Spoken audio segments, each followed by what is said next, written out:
CEO, MNCs, everyone is appreciating and they want to invest in India. Yeah Paparao గారు, so ఏం expect చేయొచ్చు sir? మీరు unmute చేయండి, mute తీసేయండి.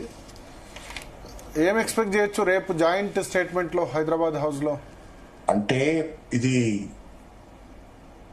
మోడీ గవర్నమెంట్ కి ఇది కత్తి మీద సాము. ఇవాళ పుట్టిన ఇక్కడికి రావటం, పుట్టిన పర్యటన అటు యూరోప్ దేశాలు ఇటు అమెరికా చాలా దగ్గరగా గమనిస్తున్నాయి.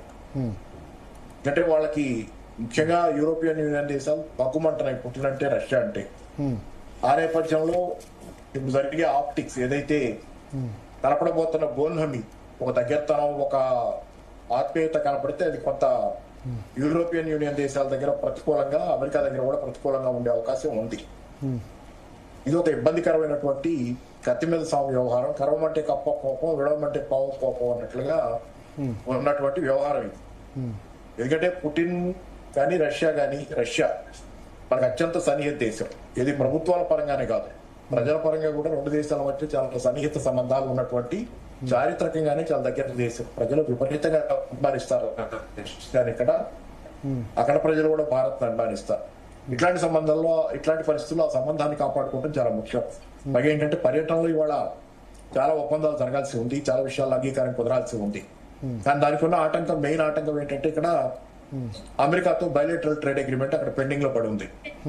ఆ పెండింగ్ లో ఉన్నటువంటి బయలేటరల్ ట్రేడ్ అగ్రిమెంట్ అలా ఉండగా, పెండింగ్ లో బయలేటరల్ ట్రేడ్ అగ్రిమెంట్ ఉండగా వీళ్ళు ధైర్యం చేసి ఎంతవరకు ఏ ఒప్పందాలు చేసుకోగలరు. ఎందుకంటే వాళ్ళ పుట్టినతో పాటు వాళ్ళ డిఫెన్స్ మినిస్టర్ కూడా వచ్చాడు ఆయన. అంటే డిఫెన్స్ అగ్రిమెంట్స్, డిఫెన్స్ కి సంబంధించిన మాటలు కూడా ఖచ్చితంగా చాలా ప్రాధాన్యతాంశాలుగా ఉంటాయి. కానీ ప్రాధాన్యతాంశాలుగా ఉంటే ఎస్యు ఏదో విమానాలు కొనే ప్రతిపాదన కూడా రష్యా అది కొనే ప్రతిపాదన ఉంది. కానీ రెండో పక్కన అమెరికా నుంచి F-25 విమానాలు ఉన్నాయి కదా, ఆ విమానాలు కొనే ప్రతిపాదన అటు పెండింగ్ లో ఉంది. ప్లస్ బయలేటరల్ ట్రేడ్ అగ్రిమెంట్ కూడా పెండింగ్ లో ఉంది.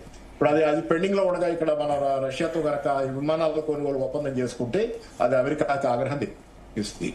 కాబట్టి చాలా కత్తి మీద సాగు వ్యవహారం లాగా ఈ రోజు పుట్టిన రావటం అనేది ఏదో అంటారు కదా,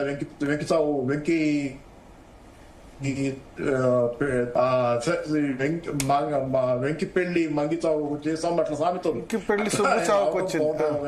భారత ప్రభుత్వానికి చాలా ఎరకాటమైన వ్యవహారంగా ఇది మారింది. ఎందుకంటే ఇట్లా ఉండకూడదు. దేవుడితో సంబంధాలు ప్రపంచం అంతా ఒకటైనా కానీ స్నేహితుడి దగ్గర మనం ఓపెన్ గా ఉండగలగటం, మా స్నేహితుడిని ఓపెన్ గా డిక్లేర్ చేసుకోవటం ఉండే పరిస్థితి. ఇందాక సరే ఇది కొంచెం కష్టమైన టాస్క్. 2 రోజుల పాటు దాన్ని మరి ఒప్పందాలు చేసుకోవడం మరీ కష్టం. ఇంత కష్టమైన పరిస్థితిలో, మరి ఇంత కష్టమైన పరిస్థితిలో మరి నరేంద్ర మోడీ స్వయంగా ఎయిర్పోర్ట్ కి వెళ్లి సాధారణంగా స్వాగతం పలికారు. సో మీ వాయిస్ కట్ అవుతుంది పాపారావు గారు.